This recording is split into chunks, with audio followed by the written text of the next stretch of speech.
Hi, everybody. Hello there. Jerry. Linda and Gizmo. We're the Village's Newcomers with a different kind of video for you today. We know that many of you have written letters asking us about our personal life, about our hobbies, about our interests. Today we thought we'd share one very important part of our past with you guys. When we were back in Indiana, we were school teachers. And when we retired, we had some time on our hands. We did. I've always been interested in woodworking, so I took it up pretty much full time after retirement. Mm-hmm. And she helped me, and we made all kinds of things. You're probably wondering what's in here. Here's one of the items that we made. We would make magic wands, just like the kinds that Harry Potter and other wizards used, and you can see that, and we would give them away to children. We would sell them in local stores. However, they did not work. Jerry cleaned the house. It didn't work. I resent that. And so we've probably made hundreds of these. Yeah. And by we, he did. And she's the finisher. Yeah. Purple Heart. Look at that little wand. That thing has some serious power. All different kinds of woods. That's the fun about it. You take different woods, and we don't know what they're going to look like. No two are the same. All of those, when we were making them, came with a little certificate that told what their powers were. We don't make them anymore. We make them just for fun. I still crank out a few. We also made little things like whistles for the kids. Gave them away as well. But the real pleasure that we got from woodworking came from making boxes. And how many did we make? About 300. Probably. 300 boxes. I would make the boxes. I would start with maybe even a rough sawn board and plane it, edge it, and design and build a box. And we've got a couple of those to show you. Now, this video today, we're going to show you a whole lot of our projects and our boxes, just to show you what we did before. But here's a typical box that we would make. And these boxes, we have probably 25 left. Yeah. And, they would come and they're complete with a tray, for your goodies. And I would build these boxes and I would sand them and get them super smooth. And then Linda would do a probably 5-step finishing process. Mm-hmm. With tung oil and polyurethane, and she'd rub between coats, and I'm really proud of the way those boxes look and the way they turned out. That's one. I'll show you a couple today. You'll see a lot more in the video after we quit talking here. These are kind of fun. I love these boxes. They're less expensive for me to make because they're just regular pine. You find a wide pine board, you can make them. All of our boxes are real clear finish, except for these. I call them pirate chests or money chests or whatever you want to call them. But oh yeah, money. Yeah. And most of our boxes have a tray, that would come out. So again, I would build them. I built them, and Linda would do all the finishing. And before we get to the show where I'm going to show you not hundreds, but probably dozens of these boxes, I'll show you probably my favorite box of all time. Would be this black walnut box. Made several out of black walnut. You can't get black walnut or ambrosia maple or black cherry here in Florida very easily. But this dark walnut is just spectacular. And we would make a matching tray to accompany just about every box. Not all, but most. But we're going to show you some of our boxes and projects right now. Hope you enjoy it, and we'll talk to you after. Here we are standing in front of our old workshop back in Indiana. Our business we call Boxville. Just a few of the projects we created over the years. There's Linda. We would go to craft shows. This one is called the Corridon Extravaganza. Just a few of the items we had on sale that day.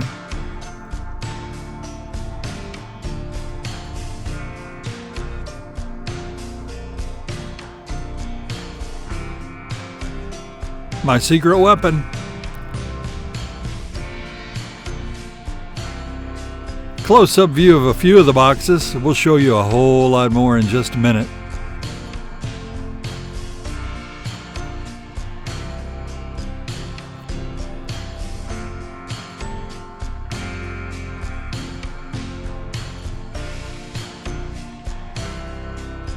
That's black walnut. You can get that in Indiana.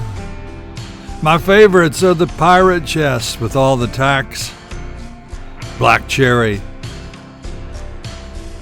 That's ambrosia maple. Those little holes are made by worms.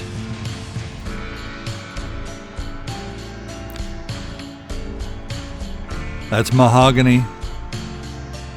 This is a unique little box I made for a guy that collects marbles.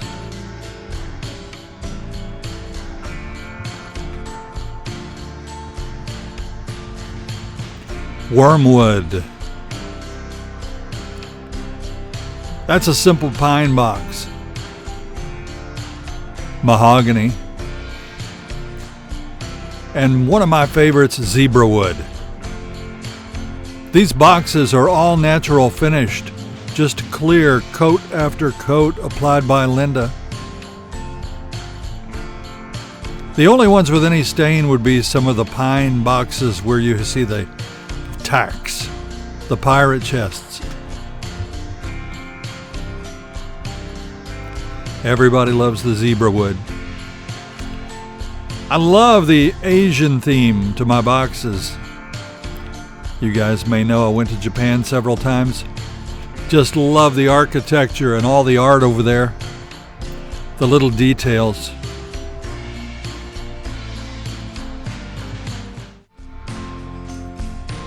The boxes you're looking at, most of them have been long sold. We still have a few of our favorites in our collection at home.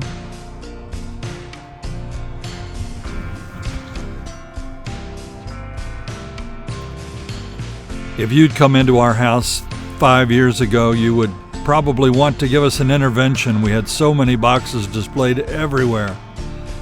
Downsizing took care of those.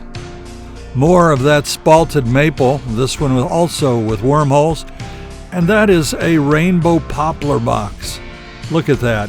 Totally natural, just a clear finish.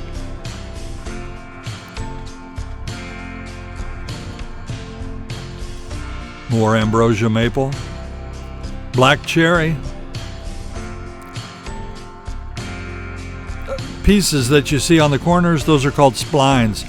Now these are a set of cremation boxes I made. Not that one, that's a jewelry box. Another cremation box. When people had pets that would pass away, or even loved ones, we would make boxes. There's a caddy for your remote controls. Those splines on the corner, like I said, they are not only decorative, they hold the corners together. That's one of my favorite boxes, made out of very inexpensive pine wood. Mahogany. Here's a painted box. I had a local artist paint that for us. I love it.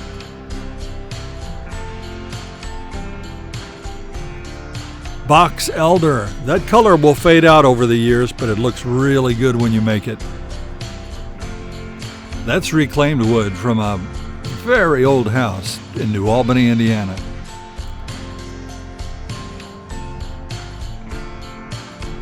We try to make custom trays for lots of our boxes to hold your trinkets.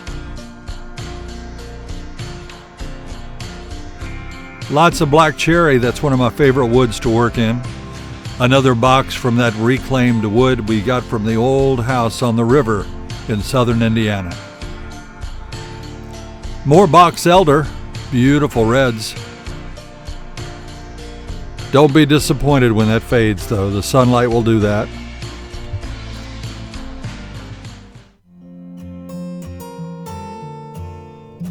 Love making these pirate chests. Now these are the ones that we actually put some stained color on.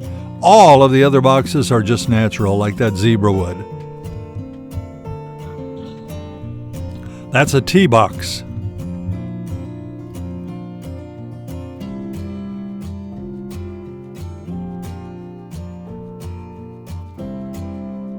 Spalted maple. I don't like the perfect looking wood. I like wood with character, with blemishes, with knotholes, with wormholes. Lots of different colors.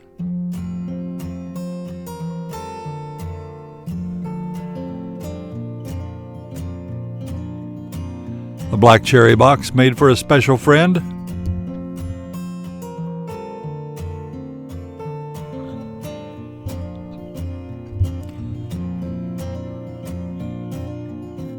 All that finishing that you're seeing there is done by Linda.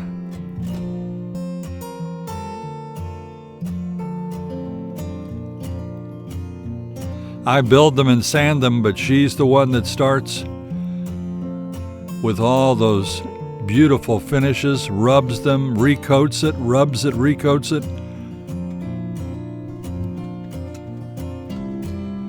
That's a maple box with a walnut top. Love that spalted wood.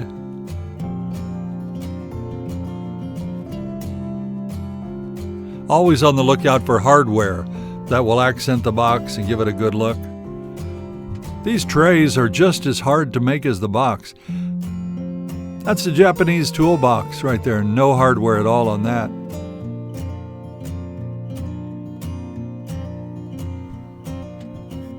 You know, sometimes people would say, I just want a small box. Will you make me one? Well, they're trying to save money by buying a small box, but it takes me just as much work.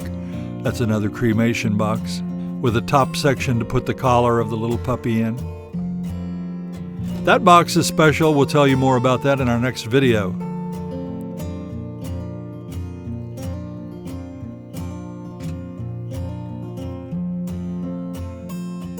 A tea box, very popular when we were making boxes. Just don't have the tools to make these boxes anymore. They do have them at the wood shop here at the Villages, but the process is so long and involved. I have at least 15 hours in most of these boxes, and then Linda will have hours and hours in the finishing process as well. But we didn't just make boxes, we made other things too. We love to make things for our friends. That's a whole bunch of angels we made one Christmas. Toys for the kids, army tanks, semi-trucks. They're fun. My oldest son's a helicopter pilot. I had to do a helicopter for his kids. How about an airplane? They're fun to make. For the littlest ones in our family. And a birdhouse for our friends outdoors. Don't forget Gizmo. There he is. A moose for our nature lovers. Dr. Seuss, we love his art.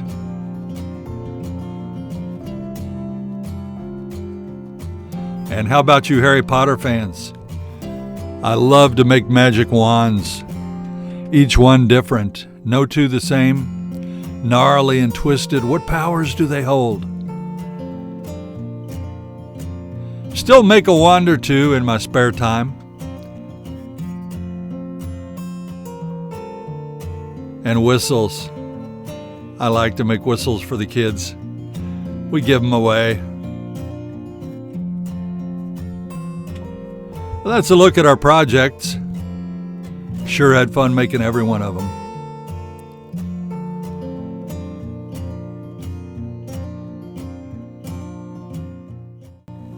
We hope you enjoyed those boxes. We put a lot of time and effort and love into the boxes. And I'm very proud of what he has done because he does a great job of whatever he does.